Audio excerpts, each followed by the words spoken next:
नीलातुङ्गस्तनगिरितटे सुप्तमुद्बोध्य कृष्णं पारार्थ्यं स्वं श्रुतिशतशिरःसिद्धमध्यापयन्ति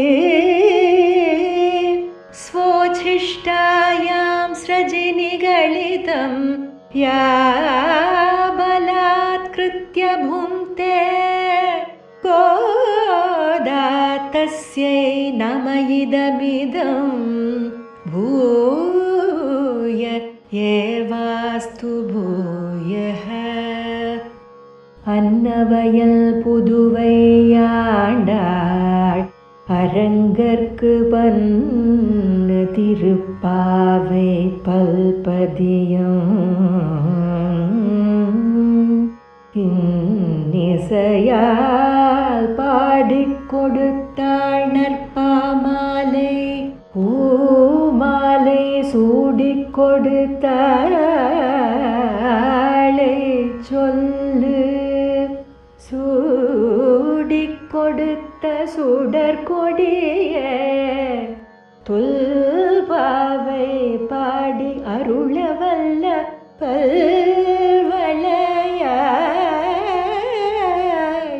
நாடி நீலே கடவர்க்கு வேங்கடவர்க்கு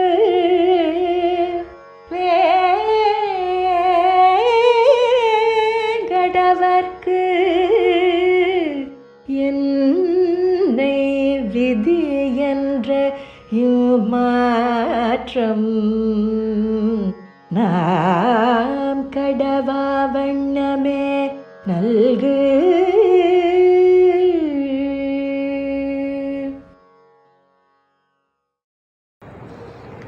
ஸ்ரீமதே ராமானுஜாய நமஹ. ஸ்ரீமத் வரவரமுனியே நமஹ. ஸ்ரீ வெங்கடகுருவே நமஹ. அஸ்மத் குரு சமாரம்பாம் யதிசேகர மத்தியமா லக்ஷ்மி வல்லப பரியந்தாம் வந்தே குரு பரம்பராம். ஆழ்வார்கள் வாழி அருளிச்செயல் வாழி தாழ்வாது மேல் குருவர்தாம் வாழி ஏழ்பாறுமுய்யா அவர்கள் உரைத்தவைகள் தாம் வாழி செய்யமறை தன்னுடனே சேர்ந்து. பாகவதர்கள் அனைவருக்கும் அடியனுடைய நமஸ்காரங்கள். ஸ்ரீமத் பரமஹம்ச பரிவ்ராஜகாச்சாரியராய் உபய வேதாந்த பிரவர்த்தகாச்சாரியராய் எழுந்தருளியிருக்கும் ஸ்ரீ ஸ்ரீ ஸ்ரீ யதுகிரி யதிராஜ நாராயண ராமானுஜ ஜியர் சுவாமிகளின் கட்டளையின்படி அவருடைய திவ்ய சந்நிதானத்தில் அவருடைய திருவடித்தாமரைகளுக்கு தண்டம் சமர்ப்பித்து பல்லாண்டு பாடிக்கொண்டு திவ்ய பிரபந்தசாரா என்கிற தலைப்பின் அடியில் இன்று திருப்பாவையில் 14ஆம் பாட்டுக்கு உண்டான சில விசேஷ அர்த்தங்களை பூர்வாச்சாரியர்களின் வியாக்கியானங்களை கொண்டு பகிர்ந்து கொள்ள உங்கள் அனைவரையும் மனமார்ந்த அன்புடன் வரவேற்கிறேன். அஸ்மத் ஆச்சாரியரான தாசரதி ஸ்ரீ முதலியாண்டான் சுவாமிகளின் திருவடித்தாமரைகளுக்கு பல்லாண்டு பாடிக்கொண்டு வணங்கிக் கொண்டு தொடங்குகிறேன். இன்னோ திருவாடிப்பூரம் எமக்காகவன்னோ இங்கு ஆண்டாள் அவதரித்தாள் உன்னாத வாழ்வான வைகுந்தவான் போகம் தன்னை இகழ்ந்து ஆழ்வார் திருமகளாராய் என்றபடி ஸ்ரீ பூமி பிராட்டியே ஆண்டாளாக திருவோதரித்து நம் ஆத்மக்ஷேமத்திற்காகவே திருப்பாவையை அருளிச் செய்து உபகரித்திருக்கிறாள். இத்திருப்பாவை வேதம் அனைத்துக்கும் வித்தாகும் என கொண்டாடப்பட்டுள்ளது. ஸ்ரீயப்பதியான சர்வேஸ்வரன் சம்சாரி சேதனரான நம் க்ஷேமத்தை திருவுள்ளம் பற்றி அநேக அவதாரங்களை செய்திருக்கிறான். அவனுடைய கிருபையினால் ஆழ்வார்கள் ஆண்டாள் போன்றவர்களும் அவதரித்திருக்கிறார்கள். பகவானுடைய அவதாரத்தை காட்டிலும் இவர்களுடைய அவதாரமே நமக்கு மிகுந்த நன்மையை உண்டு பண்ணியிருப்பதாக பார்க்கப்படுகிறது. திருப்பாவை என்கிறது ஆண்டாள் அருளிச் செய்த ஒரு சிறந்த பிரபந்தம். எழுது தமிழில் 30 பாட்டுக்கள் கொண்டது. ஸ்ரீ பூமி பிராட்டியே ஆண்டாள் ஆக திருவோதரித்து சிறந்த சாஸ்திரார்த்தத்தை இதில் உபதேசித்திருக்கிறாள். ஸ்ரீதேவி, பூதேவி, நீலாதேவி என பகவானின் பிரதான மகிழ்ச்சிகளில் பெரிய பிராட்டியான ஸ்ரீதேவிதான் பிரதானமானவள் என்பது தத்துவம். இருந்தாலும் சிற்சில இடங்களில் பூதேவிக்கும் ஏற்றம் சொல்லப்பட்டுள்ளது. ஹீஷ்டதே லக்ஷ்மிஷ்ட பத்னியோ என்கிற புருஷ சூக்த வாக்கியத்தில் ஹ்ரீ என்று பூமி பிராட்டியை மேன்மை தோத்த முதலில் சொல்லப்பட்டிருக்கிறது. ஹிரண்யகர்போ பூகர்போ மாதவோ மதுசூதனஹா என்று விஷ்ணு சஹஸ்ரநாமத்தில் பூகர்பா என்று பூதேவியை சொல்லியிருக்கிறது. எப்படி ஒரு ஸ்திரீ தன் கர்ப்பத்தை அதிக ஆதரவோடும் அன்போடும் காப்பாற்றுவாளோ அதே போல பகவான் பூதேவியினிடம் அதிக அன்பும் ஆதரவும் உள்ளவன் என்று பொருள் கூறப்பட்டிருக்கிறது. க்ஷமையா பிருத்வி சமா என்று க்ஷமையில் பூதேவி ஏற்றம் பெற்றவள். சேதனரிடம் கருணையும் மிக உண்டு.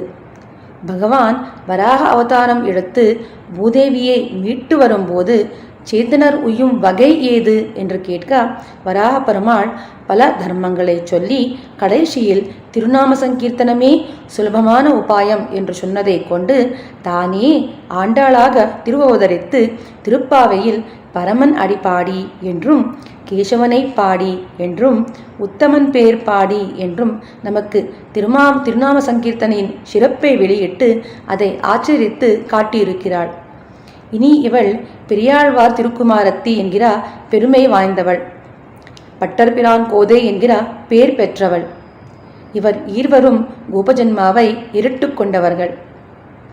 இவள் திருத்தகப்பனாரான பெரியாழ்வாரோ கோபிகை தன்மையை அடைந்து தேவகி யசோதா கோபிகைகள் இம்மூவருடைய கிருஷ்ணானுபவம் எல்லாம் இவர் ஒருவரே பெற்றுள்ளார் என்பது இவருக்கு உண்டான தனி சிறப்பு. அதே போல அவருடைய திருமகளான ஆண்டாளும் தன்னை ஒரு கோபகன்னிகையாகவே ஏறிட்டு கொண்டு கோபிகைகளின் இடைநடை இடைமுடி இடைப்பேச்சு முடைநாத்தம் எல்லாம் ஏறிட்டு கொண்டு அவதரித்ததுதான் இத்திருப்பாவை. இப்படிப்பட்ட சிறப்பை வாழ்ந்த திருப்பாவையை எம்பெருமானார் முக்காலமும் அனுசந்தித்து போந்ததால் திருப்பாவை ஜீயர் என்கிற பேர் பெற்றார். இப்படிப்பட்ட திருப்பாவையில் ஆச்சாரிய அனுகிரகத்தினால் நாம் இன்று 14ஆம் பாசுரத்துக்குண்டான சில விசேஷ அர்த்தங்களை பூர்வாச்சாரியர்களின் வியாக்கியானங்களை கொண்டு பகிர்ந்து கொள்ள பாக்கியம் பெற்றுள்ளோம். முதலில் இந்த நாள் பாசுரத்தை அனுசந்திக்கலாம். உங்கள் புழைக்கடை தோட்டத்து வாவியுள் செங்கல் நீர் வாய் நெகிழ்ந்து ஆம்பல் வாய் கும்பினகான் செங்கல் புடிக்கூரை வெண்பல் தவர்த்தவர் தங்கள் திருக்கோயில் செங்கிடுவான் போகினார் எங்களை முன்னம் எழுப்புவான் வாய் பேசும் நங்காய் எழுந்திராய் நாணாதாய் நாவுடையாய் செங்கொடு சக்கரம் ஏந்தும் தடக்கையன் பங்கைய கண்ணானை பாடேலோர் எம்பாவாய். நாம் அனைவரும் அறிந்தபடி 6ஆம் பாட்டிலிருந்து 15ஆம் பாட்டு வரை ஒவ்வொரு பாகவதோத்தம கோபிகைகளை எழுப்பிக்கொண்டு வருகிறாள் கோதை. அவ்வரிசையில் இன்று 9ஆம் கோபிகை ஒருவளை எழுப்ப வந்திருக்கிறாள் தன் தோழிகளுடன் சேர்ந்து. 10 கோபியர்களை எழுப்பியது திருவாய்ப்பாடியின் பஞ்சலக்ஷ குடியில் இருக்கும் அத்தனை கோபியர்களையும் எழுப்பியதற்கு உபலட்சணம் என்கிறார்கள் நம்முடைய பூர்வாச்சாரியர்கள். ஒவ்வொரு கோபியையும் எழுப்பும் போதும் பொழுது விடுந்ததற்கு அடையாளம் சொல்லி எழுப்புகிறாள் என்கிறதை நாங்கள் பார்த்து வருகிறோம். அதே போல ஒவ்வொரு கோபிகைக்கும் சில விசேஷ குணங்கள் உண்டு. அதை அற்புதமாக வியாக்கியானித்து காட்டியுள்ளார் நம் பூர்வாச்சாரியர்கள். இந்த பாசுரத்தில் எழுப்பப்படும் கோபிகை நீராடுகைக்கு தான் முன்கூட்டியாகவே எழுந்து வந்து உங்கள் அனைவரையும் எழுப்புகிறேன் என்று கூறி அப்படி எழுப்பாமல் இன்னும் தன் திருமாளிகையிலே நன்றாக உறங்கி கிடக்கும் கோபிகையாக இருக்கிறாள். இப்படிப்பட்ட கோபிகையை இப்பொழுது ஆண்டாள் எழுப்பப் போகிறாள் உங்கள் புழைக்கடை என்று தொடங்கி. உங்கள் புழைக்கடை உத்தம அதிகாரியர்களான கோபியர்கள் உங்கள் எங்கள் என மமா என்னுடையது தவா உன்னுடையது என தோத்தச் சொல்லலாமா? இது சேஷத்துவ சுரூபத்துக்கு தோஷமாகாதோ எனில் ஷரீரமே ஆத்மாவென்று தேகாத்மாபிமானத்துடன் சொல்லும் மமா என்பது தியாஜ்யம். அது தோஷமாக கருதப்படுகிறது. பகவத் பாகவதர்களை ஆத்ம சம்பந்தத்தோடு இட்டு சொல்வது உத்தேசியமாக கருதப்படுகிறது என்கிறார்கள் நம்முடைய பூர்வாச்சாரியர்கள். அபிமானத்துங்கன் செல்வனைப் போல திருமாலே நானும் உனக்கு பழ்வடியேன் என்று திருப்பல்லாண்டில் பெரியாழ்வார் பாடுகிறபடியே என்னுடைய பந்தும் கடலும் என்று திருவாய்மொழியில் நம்மாழ்வார் பாடுகிறபடியே இவ்விடத்தில் ஆண்டாள் பாடியதும் என்று விவரிக்கிறார் வியாக்கியாத அழகிய மணவாள பெருமாள் நாயனார் தம் 6000 வியாக்கியானத்தில்.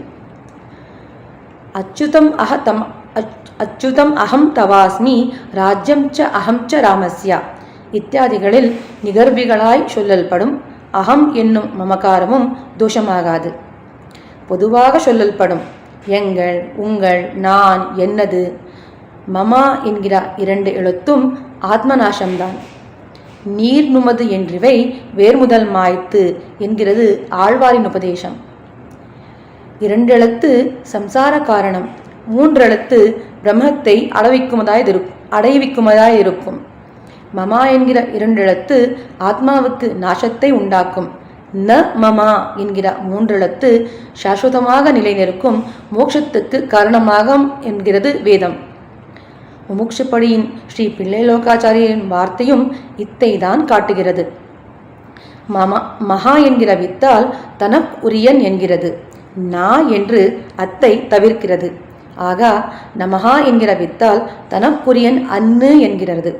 பிறர்க்குரியனானாலன்றும் தன் வைலட்சணத்தை காட்டி மீட்கலாம், தனக்கென்னும் அன்றும் யோக்கியத்தையும் கூட அழியும் என்கிறபடியே மமா என்கிறது ஆத்ம நாசத்தையே விளைவிக்கிறது. நமஹா நான் எனக்கும் அல்ல பிறருக்கும் அல்ல பகவானுக்கே என்கிறதே ஆத்மோஜீவனத்துக்கு காரணமாகும். இதற்கு சாட்சிபூதராக நின்றவர்கள்தான் லக்ஷ்மண பரதர். ஸ்ரீ ராமபிரானுக்காகவே சேஷப்பட்டிருந்த பரம பாகவதோத்தமர்கள். அவரை போன்றவே சேஷதம பாகவதோத்தமர்கள் கோஷ்டிக்கு சேர்ந்தவர்கள்தான் இந்த கோபிகைகள். ஆகையால் இவர்கள் உங்கள், எங்கள் என பேசினால் அது தோஷமாகாது என்கிறார்கள் நம்முடைய பூர்வாச்சாரியர்கள். உங்கள் புழைக்கடை தோட்டத்து வாவியுள் செங்கல் நீர் வாய் நிகழ்ந்து ஆம்பல் வாய் கும்பினக்கான். செங்கல் நீர் புஷ்பம் சூரியனை கண்டால் மலரும், நைதல் புஷ்பம் சந்திரனை கண்டால் மலரும்.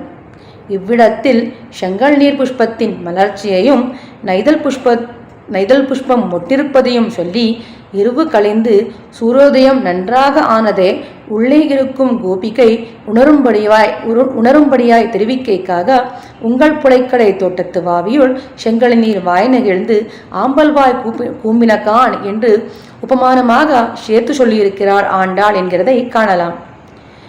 வெளியே நிற்கும் கோபிகைக்கும் உள்ளே உறங்கி கிடக்கும் கோபிகைக்கும் நடுவில் சுவாரஸ்யகரமான பேச்சுவார்த்தை ஏற்படுகிறதை இப்பொழுது நாம் அனுபவிக்கலாம்.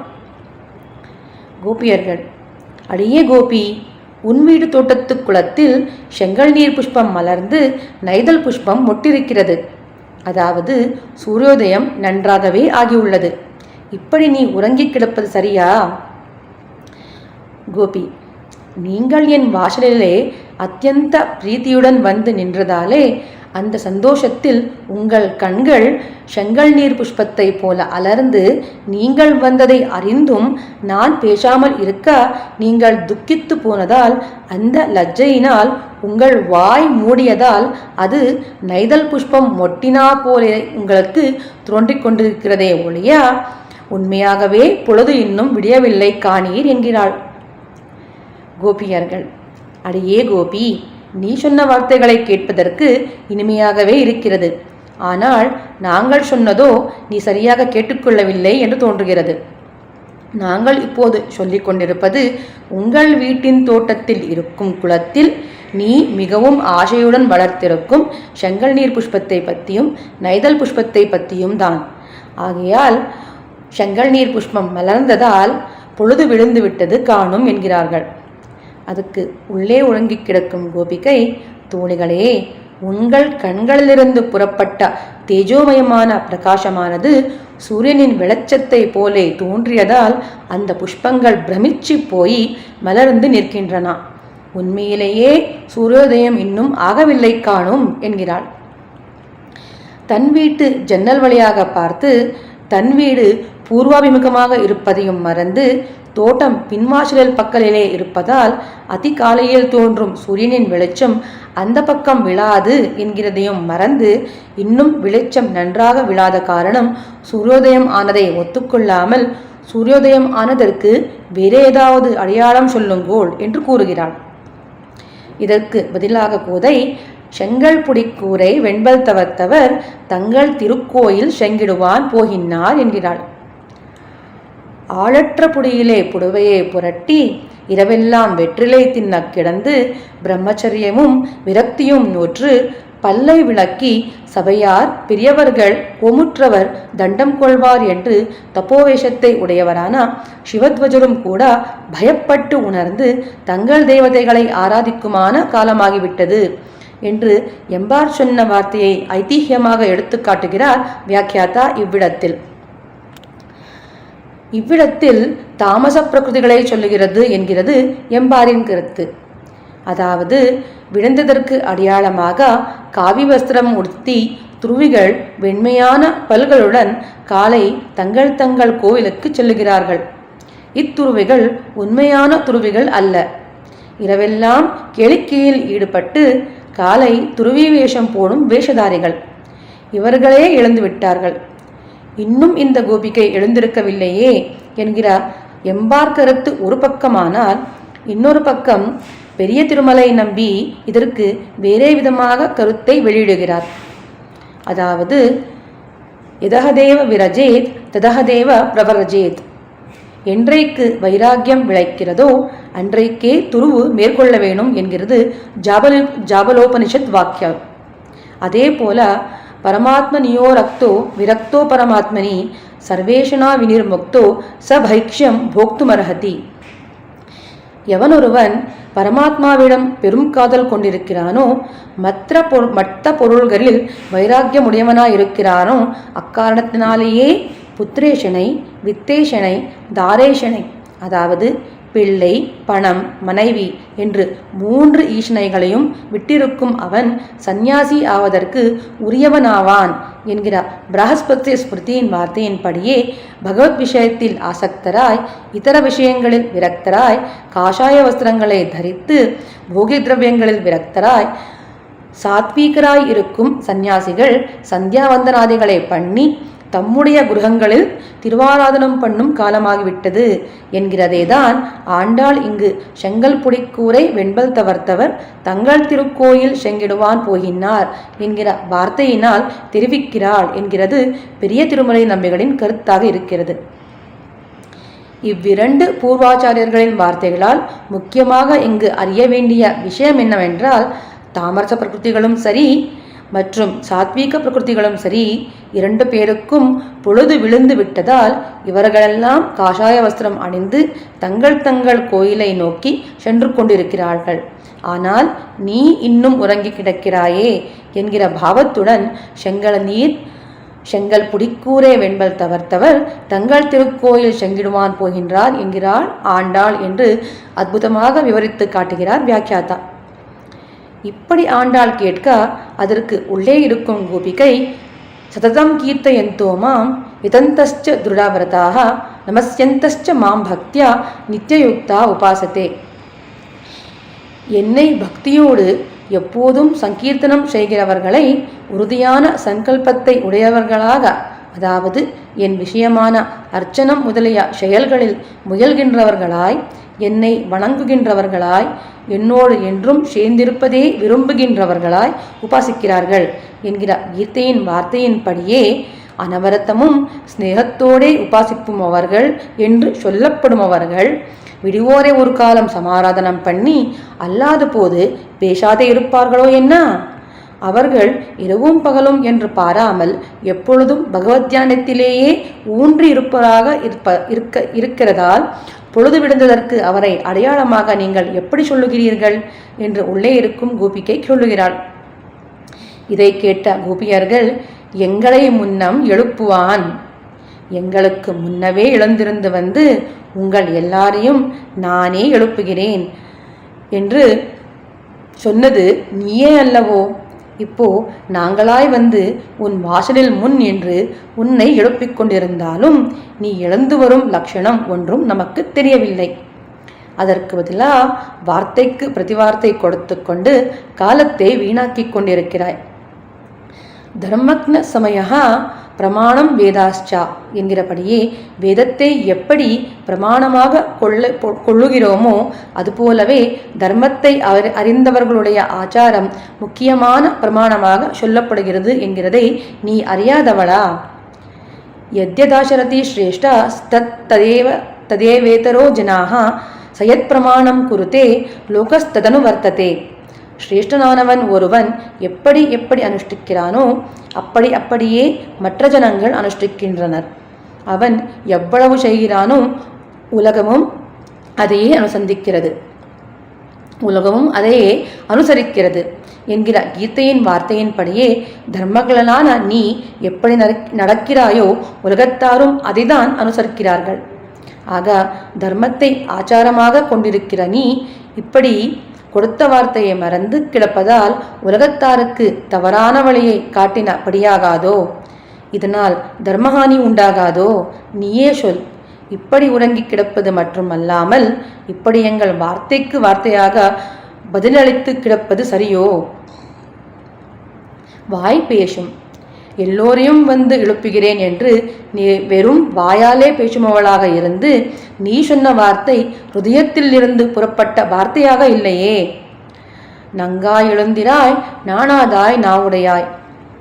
மனசன்யத் வச்சசன்யத் கர்மண்யத் துராத்மனாம் மனசேகம் வச்சசேகம் கர்மண்யேகம் மகாத்மனாம் என்கிறபடியே மனத்தினாலும் வார்த்தையினாலும் செயலாலும் வெவ்வேறு விதமாக இருப்பவனை துராத்மா என்றும் மனத்தினாலும் வார்த்தையினாலும் செயலாலும் ஒரே விதமாக நடந்து கொள்ளும் அவரை மகாத்மா என்றும் ஸ்மிருதி சொல்லுகிறது. ஆனால் நீயோ வாயினால் சொன்னபடி செய்யவில்லையே. உன்னுடைய லாபத்துக்கு நாங்கள் வேண்டாதபடியாயிருந்தாதிரே. எங்களை ஒழிய நீ நிரபேட்சையாயிருந்தாதிரே.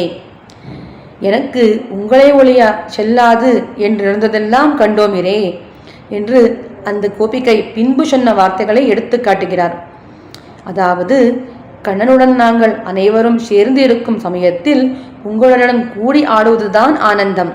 உங்களே ஒழிய என்னால் எக்காலத்திலும் தரிக்க ஒண்ணாது என்று அன்று சொல்லியவள் நீயே அல்லவோ?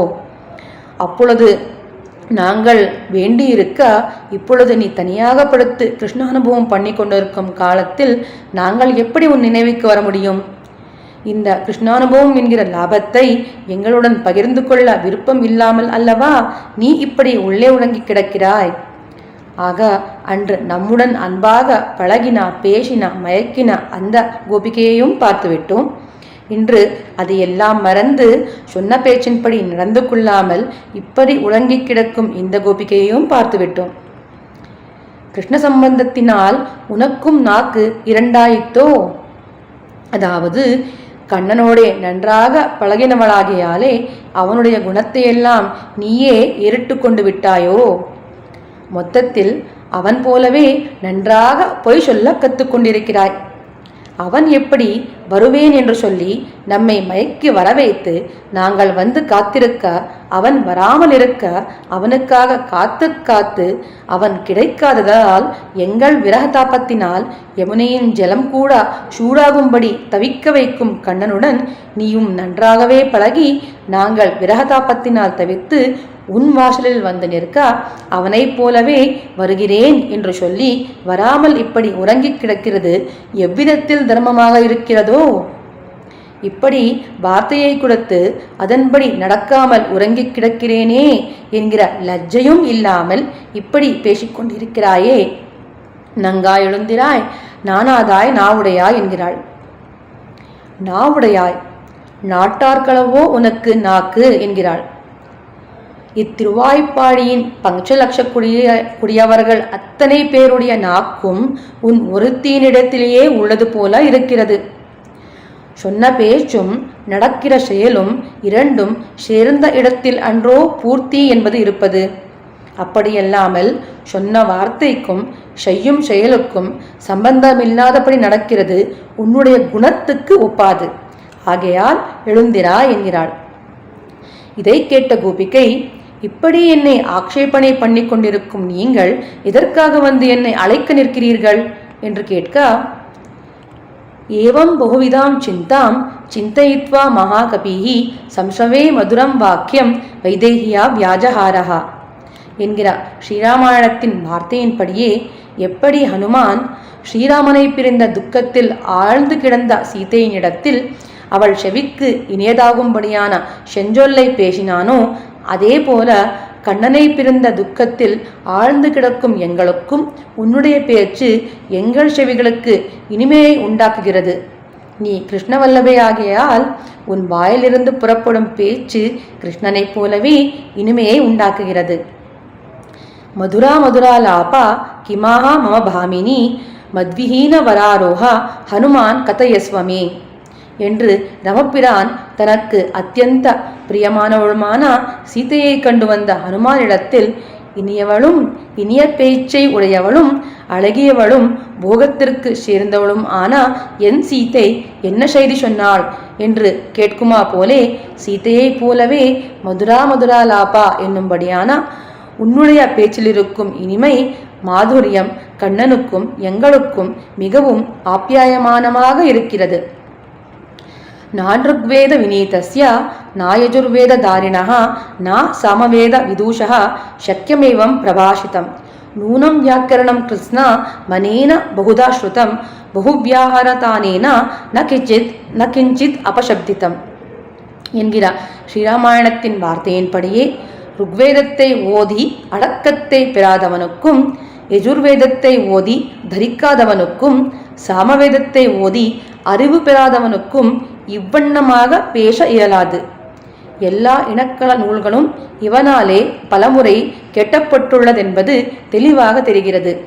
ஏனெனில் மிகுதியாக, அதாவது அளவோடும் இனிமையாகவும் பேசும் இவனால் ஒரு சொல்லும் தவறாக கூறப்படவில்லை என்றோ என்று ஸ்ரீராமனை கிஷ்கிந்தையில் முதல் முறை கண்டு அவனுடன் பேசின ஹனுமான் கூறிய வார்த்தையை இவ்விடத்தில் எடுத்து காட்டிய வியாக்கியாதா எப்படி ஸ்ரீராமனின் பேச்சு துளிது கூட அபசப்தமாக இல்லாமல் இனிமையாக இருக்கிறதோ அதே போல உன்னுடைய பேச்சும் எங்களுக்கு இனிமையை உண்டு பண்ணுகிறது என்கிற ஆண்டாளின் பாவத்தை விவரித்து காட்டுகிறார் வியாக்கியாதா. ஆகையால் இப்படி ஸ்ரீராமனைப் போலவும் சீதா பிராட்டியைப் போலவும் இனிமையான பேச்சை பேசும் நீ இல்லாமல் எங்கள் கோஷ்டி பூர்த்தி அடையாது. ஆகையால்தான் உன்னை எழுப்ப வந்திருக்கிறோம் என்று கோபிகைகள் சொல்ல, இதை கேட்ட அந்த கோபிகை மிகவும் சந்தோஷித்து, சரி, இப்பொழுது நான் எழுந்து வந்து உங்களுக்கு செய்ய வேண்டிய காரியமாவது என்ன என்று கேட்க, செங்கொடு சக்கரம் ஏந்தும் தடக்கையன். சங்க சக்கரத்தை கையில் ஏந்தி அதனால் தடக்கையன் என்கிற பெயர் பெற்றவன் கண்ணன். திருவாளையையும் பாஞ்சஜன்யத்தையும் ஏந்தி அந்த ஸ்பர்ஷத்தாலே வந்த வளர்த்தியை உடைய திருக்கைகளை உடைய தடக்கையன். சந்திராதித்யர்கள் ஷேரா, அதாவது சந்திரனும் சூரியனும் ஒரே சமயத்தில் உதயித்தார் போல இருந்து இரண்டு கைகளையும் திவ்யாயுதங்களை ஏந்திய தடக்கையன்.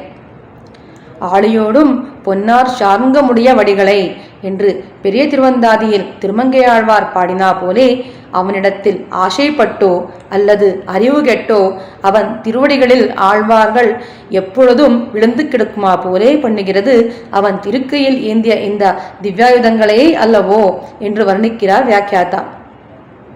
திருமங்கைய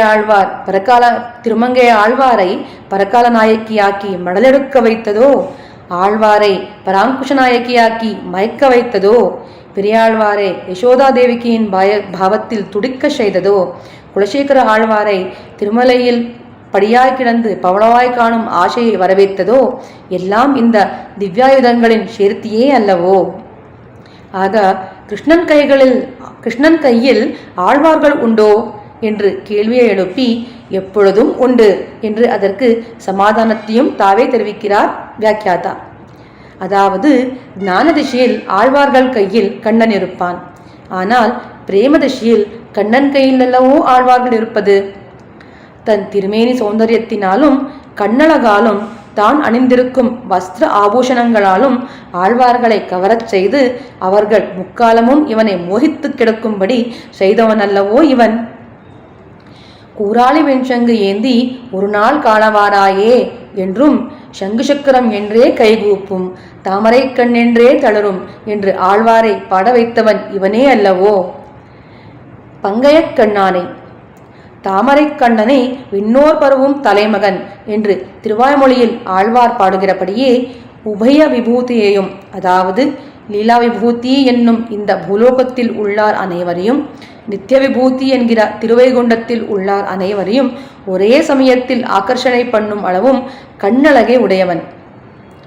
அகங்காரம் மமகாரம் பெற்று பகவானிடம் அன்பே இல்லாத இந்த லோகத்தில் உள்ளவர்களை திருத்தி பணி கொள்ள பகவான் கண்ணின் அழகினோடும் திருமேனி சௌந்தரியத்தினோடும் வந்து அவதரிக்கிறான். சுவாமித்துவம் தோத்தினால் அவர்கள் தன்னை கிட்டமாட்டார்கள் என அவர்களுக்கு தாசனாகவே தன்னை அமைத்துக் கொள்ளுகிறான். அவர்கள் அவனை கெட்டி அவனுடைய அழகில் ஈடுபட்டு அவனிடம் அன்பை செய்கிறார்கள். அப்படி உண்டான அன்பை அவனுடைய குணச்சேஷ்டித்தங்களால் வளரச் செய்து ஸ்வரூப ஞானத்தை பிறப்பித்து பின்பு அவர்களை தனக்கு அடிமையாக்கிக் கொள்ளுகிறான். இப்படி சேத்தனரை திருத்த அவன் கண்ணழகும் திருமேனி சௌந்தரியமுமே முக்கிய சாதனம். திருக்கையிலே பிடித்த திவ்யாயுதங்களும் வைத்தஞ்சல் என்ற கையும் கவித்த முடியும் முகமும் முறுவலும் ஆசன பத்மத்திலே அழுத்தின திருவடிகளுமாய் நிற்கிற நிலையே நமக்கு தஞ்சம். இவையெல்லாம் நமக்கு நம்பெருமாள் பக்கலிலே காணலாம் என்று வர்ணிக்கிறார் சுவாமி பிள்ளைலோகாச்சாரியர் தம் முமுட்சுப்படியில். இப்படிப்பட்ட திருமேனி சௌந்தரியத்தை உடையவன். இதற்கு நம் பூர்வாச்சாரியர்கள் ஸ்ரீ ராமாயணத்தின் விருத்தாந்தத்தை உதாகரித்து காட்டுகிறார்கள். ராமஹா கமலபத்ராட்சா சர்வசத்வ மனோகரஹா என்கிறது திருவடியின் வார்த்தை. ராமபிரான் தாமரை போன்ற கண்ணழகன். அவனை சேவித்தவர் மனத்தையும் சித்தத்தையும் அபகரிக்கும் திருமேனி சௌந்தரியமும் பெற்றவன் என்று கொண்டாடியிருக்கிறான் ஹனுமான். ஒரே ஒரு நாள் ராமன் முகத்தில் விழித்த குஹனை அவன் அழகு அடிமையாக்கி இருக்கிறது. இப்படி தாழ்ந்த ஜாத்தியான வானரன் வேடன் இவர்களையே வசீகரிக்கும் அவன் கண்ணழகும் திருமேனி சௌந்தரியமும் உயர்ந்த ஜென்மத்தை பெற்ற கண்ணனுக்காகவே பிறந்த கோபியர்களை அவனிடம் ஈடுபடுத்தியது என்பது சொல்லவும் வேண்டாமே என்கிறார்கள் நம்முடைய பூர்வாச்சாரியர்கள். இதையெல்லாம் தன் திருத்தகப்பனாரிடத்தில் நன்றாகவே கேட்டு அறிந்த பட்டர்பிரான் கோதையல்லவோ ஆண்டாள்.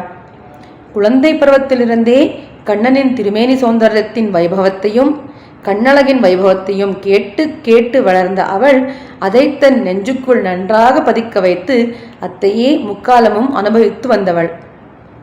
ஆகையால் தான் செங்கொடு சக்கரம் ஏந்திய தடக்கையன் பங்கையக் கண்ணானை என்று அவனுடைய திருமேனி சௌந்தரியத்தையும் கண்ணழகையும் சேர்ந்து வர்ணிக்கிறாள். எப்படி தன் திருமேனி சௌந்தரியத்தினாலும் கண்ணழகாலும் ஆழ்வார்களை மயக்கி தன் கையில் வைத்து கொண்டிருக்கிறானோ அதே போல இந்த கோபியர்களும் மயங்கி கிடக்கிறார்கள். அவனை காண வேணும் என்று துடித்து நிற்கிறார்கள். இதை உள்ளே கிடக்கும் கோபிகை நன்றாக உணர்ந்து துறையில் எழுந்து வந்து தம்முடன் சேர வேண்டும் என்பதற்காகவே செங்கொடு சக்கரம் ஏந்திய தடக்கையன் பங்கையக் கண்ணானை பாடி கொண்டாடுகைக்காக நீ எங்களுடன் சேரமாட்டாயா என்று ஆண்டாள் கேட்கிறாள் என்று அத்தியுதமாக வர்ணித்து காட்டுகிறார் வியாக்கியாதா. அது மட்டுமல்லாமல் இப்படி திவ்யாயுதங்களை ஏந்திய கண்ணனின் திருமேனி சௌந்தரியத்தையும் கண்ணழகையும் வர்ணித்தால் இதை கேட்டு உள்ளே கிடக்கும் கோபிகைக்கு கண்ணனை காண வேணும் என்கிற ஆசை அதிகமாய் அந்த ஆசையின் துடிப்பு விரக தாபமாக மாறி அந்த தாபம் அவளை உள்ளே உறங்கி கிடக்க விடாமல் துறையில் அவளை எழுப்பி எங்களுடன் சேருவதற்கு அனுகூலம் பண்ணி கொடுக்கும் என்கிற பாவத்தை மனதில் கொண்டு செங்கொடு சக்கரம் ஏந்தும் தடக்கையன் பங்கையக் கண்ணானை பாடு என்று சொல்லுகிறாள் கோதை. இப்படி ஆழ்வார் பாடி அனுபவித்தா போலே உன்னுடன் கூடி நாங்களும் கிருஷ்ண சங்கீர்த்தனை பண்ணிக்கொண்டு பாடுவதற்காக நீ எங்களுடன் சேர வேண்டாவோ என்று கேட்டவுடன் இன்னும் தான் இப்படி உறங்கி கிடப்பது லஜ்ஜிக்க தகுந்த விஷயமாயிருக்கும் என்று நினைத்து உடனடியாக எழுந்து வந்து இவர்களுடன் சேர்ந்தாள் என்கிறதை காணலாம். நம் ஸ்ரீ சம்பிரதாயத்தில் மோட்சத்துக்கு வீடு என்ற பேரு. இந்த வீட்டின் புலக்கடை என்கிறது சம்சாரம். இதில் தோட்டம் என்பதே சுகதுக்கம் என்கிற பலத்தை கொடுக்கும் இந்த சரீரம். இத்தோட்டத்தில் இருக்கும் வாவி என்பது ஹிருதயம். இந்த ஹிருதயத்தில் பகவத் பாகவத கைங்கரியம் என்கிற செங்கல்நீர் புஷ்பத்தை மலர்த்தி அகங்கார மமகாரம் என்கிற நைதல் புஷ்பத்தை மொட்டிக்க வைத்து ஜீவாத்மாவை உஜ்ஜீவிப்பைக்காக உதயமானவரே ராமானுஜ திவாகரரான ஆச்சாரிய ஸ்ரீ ராமானுஜர். எம்பெருமானை மறந்த இந்த ஜீவாத்மாக்கள் நானாதாய் நாவுடையாய் என்கிறபடியே மறந்தோம் என்கிற லஜ்ஜையும் இல்லாமல் சம்சாரிகள் தங்களையும் மறந்து ஈஸ்வரனையும் மறந்து ஈஸ்வர கைங்கரியத்தையும் இழந்தோம் என்கிற இழவுமின்றுக்கே சம்சாரமாகிற பெரும் கடலிலே விழுந்து நோவுபடா என்கிற சுவாமி பிள்ளை லோகாச்சாரியரின் முமுட்சுப்படியின் வார்த்தையின்படியே மறந்தோம் என்கிற வருத்தமும் லஜ்ஜையும் துடியும் இல்லாமல் ஜீவித்து கொண்டிருக்கும் சேத்தனரான நம்மை திருத்தி பணி கொண்டு சங்கச்சக்கரம் ஏந்தும் தடக்கையன் என்கிறபடியே சங்கச்சக்கர லாஞ்சனத்துடன் கூடிய பஞ்சசம்ஸ்காரத்தை பண்ணி திருமந்திர துவயாதி மந்திரோபதேசங்களை பண்ணி பங்கையக்கண்ணானையான எம்பெருமானின் கண்ணழகையும் திருமேனி சௌந்தரியத்தையும் அனுபவிக்கும்படியாக காட்டிக் கொடுத்து நம்மை அவனுக்கு அடிமை ஆக்கி எம்பெருமானின் திருவடித்தாமரைகளில் சேர்ப்பதற்காகவே உதயித்தவர் ராமானுஜ திவாகரரான எம்மி ராமானுஜர். இப்படிப்பட்ட ஜெகதாச்சாரியரான எம்பெருமானார் திருவடித்தாமரைகளை ஆசிரியித்து நாம் அனைவரும் உஜ்ஜீவனம் பெறலாம் என்று சொல்லிக்கொண்டு இத்திருப்பாவைக்கு வியாக்கியானங்களை அருளிச் செய்த அத்தனை பூர்வாச்சாரியர்களின் திருவடித்தாமரைகளுக்கும் பல்லாண்டு பல்லாண்டு பல்லாண்டு என்று பல்லாண்டு பாடிக்கொண்டு அரியேனுக்கு இத்தனையளவும் பேசுவதற்கு வாய்ப்பை அமைத்து கொடுத்து கிருப்பையை பண்ணினா ஸ்ரீ ஸ்ரீ ஸ்ரீ யதுகிரி யதிராஜ நாராயண ராமானுஜ ஜீயர் சுவாமிகளின் திருவடித்தாமரைகளில் அடியேன் தலையெல்லாம் கைமாறிலேனே என்று கிருத்தஜ்ஞதாபூர்வகமான தண்டம் சமர்ப்பித்துக் கொண்டு அஸ்மதாச்சாரியரான தாசரதி ஸ்ரீ முதலியாண்டான் திருவடித்தாமரைகளில் சிரஸ்தா தண்டம் சமர்ப்பித்து இத்தனை போதும் அடியேனுடன் கூடியிருந்து குளிர்ந்த அனைத்து பாகவதர்களுக்கும் மங்களம் உண்டாகட்டும் என்று பிரார்த்தித்துக் கொண்டு அடியனுடைய வார்த்தைகளை முடித்துக் கொள்கிறேன். அடியேன் ராமானுஜதாசி கிருஷ்ண தபஸ்வினி. ஸ்ரீமத்யே விஷ்ணுச்சித்தாரிய மனோநந்தன ஹேத்தவே நந்தநந்தன சுந்தரியே கோதாயே நித்யமங்கலம். ஸ்ரீமதே சோமேஜா மாத்ரு முனீந்திராய மகாத்மனே ஸ்ரீரங்கவாசினே பூயாத் நித்யஸ்ரீர் நித்யமங்கலம். மங்களாசாசன பரே மதாச்சாரிய புரோகமைஹி சர்வைஷ்ட பூர்வைராச்சாரியை சத்கிருதாயாஸ்து மங்களம். ஆண்டாள் ரங்கமன்னார் திருவடிகளே சரணம். ஆழ்வார் திருவடிகளே சரணம். எம்பெருமானார் திருவடிகளே சரணம். ஜீயர் திருவடிகளே சரணம். ஆச்சாரியன் திருவடிகளே சரணம். ஸ்ரீமதே ராமானுஜாய நமஹ. பற்பமெனத்திகள் பைங்கழலும் தன் பல்லவமே விரலும். பற்பமெனத்திகள் பைங்கழலும் தன் பல்லவமே விரலும். பாவனமாகிய பைந்துவராடை பதிந்த மருங்கழகோ. பாவனமாகிய பைந்துவராடை பதிந்த மருங்கழகோ. முப்புரி நூலோடு முன்கையில் ஏந்திய முக்கோல் தன்னழகும். எப்பொழுதும் யதிராசன் வடிவழகு என் இதயத்துள்ளதால் இல்லை எனக்கெதிர் இல்லை எனக்கெதிர் இல்லை எனக்கெதிரே. இல்லை எனக்கெதிர் இல்லை எனக்கெதிர் இல்லை எனக்கெதிரே. இல்லை எனக்கெதிரே இல்லை எனக்கெதிரே இல்லை எனக்கெதிரே.